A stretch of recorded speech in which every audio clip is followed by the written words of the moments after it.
आपका अपनी channel the current world में। सो गाइस, इससे पहले हमने एनसीईआरटी क्लास 6 भूगोल का चैप्टर 4 डिस्कस किया था जिसका नाम था मानचित्र। और आज हम इस चैप्टर से जुड़े प्रश्न डिस्कस करेंगे और बहुत ही महत्वपूर्ण प्रश्न होंगे जो कि एग्जाम में आ चुके होंगे और कहीं ना कहीं यही प्रश्न दोबारा रिपीट भी होते रहते हैं। तो आप बहुत ही अच्छे से ध्यान से वीडियो को देखना, बिल्कुल ऐसे प्रश्न आते हैं एग्जाम में, आपको फिर से बता रहे हैं। और गाइस, अगर वीडियो अच्छा लगे तो लाइक, सब्सक्राइब, कमेंट और शेयर जरूर करना। सो गाइस, चलिए स्टार्ट करते हैं।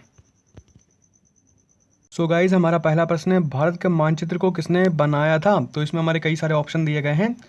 तो भारत के मानचित्र को इराटोस्थनीज ने बनाया था, ठीक है, आप याद रखना। और सिकंदर के कहने पर इराटोस्थनीज ने भारत का मैप बनाया था, आप इतना याद रखना, ठीक है। अब बात करते हैं अगले प्रश्न की। तो गाइज, हमारा अगला प्रश्न है, किसके आदेश पर भारत का मानचित्र जो है बनाया गया था? तो सिकंदर के आदेश पर जो है इराटोस्थनीज ने भारत के मैप को बनाया था। नेक्स्ट प्रश्न की ओर बढ़ते हैं। तो अगला हमारा प्रश्न है, विश्व मानचित्र को किसने बनाया था? तो विश्व मानचित्र को एनेक्सीमेंडर ने बनाया था। किसने? एनेक्सीमेंडर ने विश्व मानचित्र को बनाया था। अगले प्रश्न की बात करते हैं।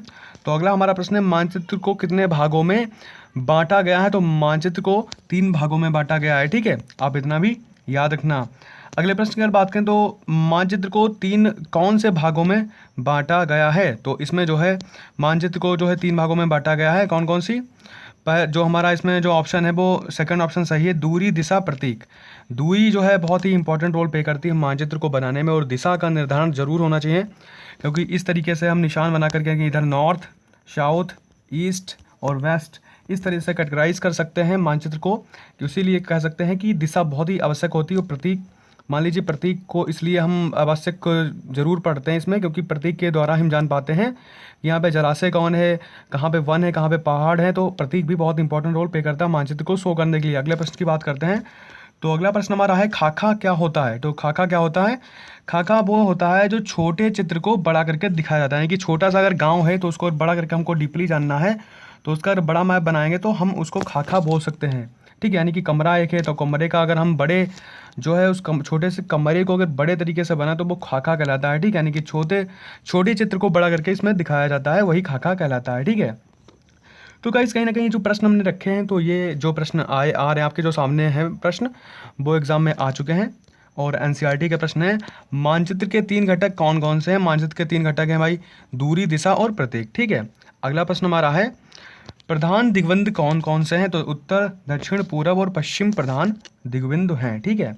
अगला हमारा प्रश्न है, मानचित्र के पैमाने से आप क्या समझते हैं? तो मानचित्र के पैमाने से हम यह समझते हैं कि पैमाना स्थल पर वास्तविक दूरी तथा मानचित्र पर दिखाई गई दूरी के बीच का अनुपात होता है। उदाहरण के लिए हमने डिस्कस भी किया था कि 1 सेंटीमीटर को 5 किलोमीटर में शो करते हैं, यानी कि 5 किलोमीटर का अगर कोई रास्ता है तो उसको 1 सेंटीमीटर में दिखा देते हैं, ताकि मैप में अच्छे से हम उसको दिखा सकें, ठीक है। अगर 5 किलोमीटर का है तो 1 सेंटीमीटर, 10 किलोमीटर का है तो 2 सेंटीमीटर, यानी कि 5 सेंटीमीटर को 50 किलोमीटर के बराबर रखा जाता है, ठीक है। अगला हमारा प्रश्न है, ग्लोब की अपेक्षा मानचित्र अधिक सहायक क्यों होता है? तो आप समझ सकते हैं कहीं ना कहीं ये ऐसे प्रश्न हमको इंटरव्यू वगैरह में जो है पूछे जा सकते हैं, और कहीं ना कहीं अक्सर एग्जाम में भी पूछे जा सकते हैं ऐसे क्वेश्चन। तो ग्लोब की अपेक्षा मानचित्र जो है अधिक विस्तृत जानकारी हमको देते हैं। मान लीजिए कि जैसे ग्लोब होता है उसको हमको घुमाना पड़ता है, और विस्तृत जानकारी, मान लो डीपली जो जानकारी होती है वो मानचित्र के जरिए से हम आसानी से उसको देख सकते हैं, ठीक है। और इसे मोड़ कर छोटा भी किया जा सकता है, ऐसा ग्लोब वगैरह के साथ नहीं किया जा सकता है। इन्हीं कारणों के कारण ग्लोब की अपेक्षा मानचित्र अधिक उपयोगी माना जाता है, ठीक है। अगला हमारा प्रश्न है, मानचित्र और खाका के बीच में क्या अंतर होता है? तो मानचित्र छोटे पैमाने पर खींचा जाता है, जबकि खाका जो है बड़े पैमाने पर खींचा जाता है। मानचित्र में बड़े क्षेत्रों जैसे गाँव, शहरों, राज्यों और देशों आदि को दर्शाते हैं, लेकिन खाका में छोटी जगहों जैसे घर हो गया, छोटे छोटे इमारतों को जो है खींचकर उसमें रेखाचित्र बनाए जाते हैं, ठीक है। अगला प्रश्न है, कौन सा मानचित्र विस्तृत जानकारी प्रदान करता है? तो बड़े पैमाने वाला मानचित्र विस्तृत जानकारी प्रदान करता है।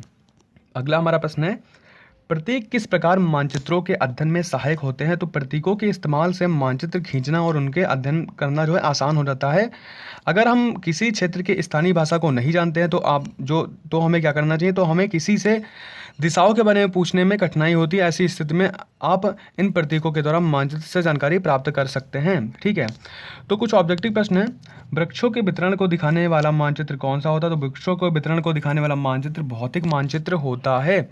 अगला प्रश्न है, नीले रंग का इस्तेमाल किसे दिखाने के लिए किया जाता है? तो जलाशयों को दिखाने के लिए नीले रंग का प्रयोग किया जाता है किसमें? मानचित्र में। ठीक है, अगला हमारा प्रश्न है, दिक् सूचक का इस्तेमाल किया जाता है। तो दिक् सूचक का जो अगर दिक् सूचक की बात करें तो दिक् सूचक का इस्तेमाल जो है मुख्य दिशा का पता लगाने के लिए किया जाता है। ठीक है, अगला हमारा प्रश्न है, पैमाना आवश्यक है। तो पैमाना क्या? मानचित्र के लिए पैमाना अति आवश्यक होता है। ठीक है, तभी हम जो है मानचित्र को अच्छे से शो कर सकते हैं। तो देखिए इस तरीके से अगर हम बात करें, जैसे भारत का हमारा ये मैप है, तो इसको अगर हमें शो करना है, देखिए अगर इधर बे ऑफ बंगाल दिखाएं, अरेबियन सी दिखाएं, तो अरेबियन सी को हमने ब्लू से कैटेगराइज किया है, ब्लू कलर से हमने इसको रंगा है। ठीक है, तो ब्लू का मतलब होता है पानी, और ग्रीन यानी कि यहाँ पर जैसे कि हम राजस्थान की बात करें तो इसको हम शो करें किससे करेंगे? इसको जो है हम शेफरॉन कलर से या फिर जो मान लीजिए कि भूरे कलर से शो करेंगे, और जहाँ जहाँ पर ग्रीन रखेंगे तो वहाँ पे मान लीजिए जंगल हो जाएंगे, और जैसे कि पहाड़ों की बात करें तो उनको भूरे या फिर पीले कलर से शो करते हैं। ठीक है, तो ये तो हमने बात कर ली मैप की। ठीक है, तो उम्मीद करते हैं आप अच्छे से समझ गए होंगे। बहुत सारे इंपॉर्टेंट प्रश्न थे, इनको आप जो है देख लेना। और जो इससे पहले हमने जो चैप्टर डिस्कस किया है मानचित्र, उसका लिंक मैं आपको डिस्क्रिप्शन बॉक्स में दे दूंगा। ठीक है, आप जाके देख लेना। और गाइज़ आपसे रिक्वेस्ट है कि आप जो है चैनल को सब्सक्राइब करें, शेयर करें, लाइक और कमेंट जरूर करें। जय हिंद दोस्तों।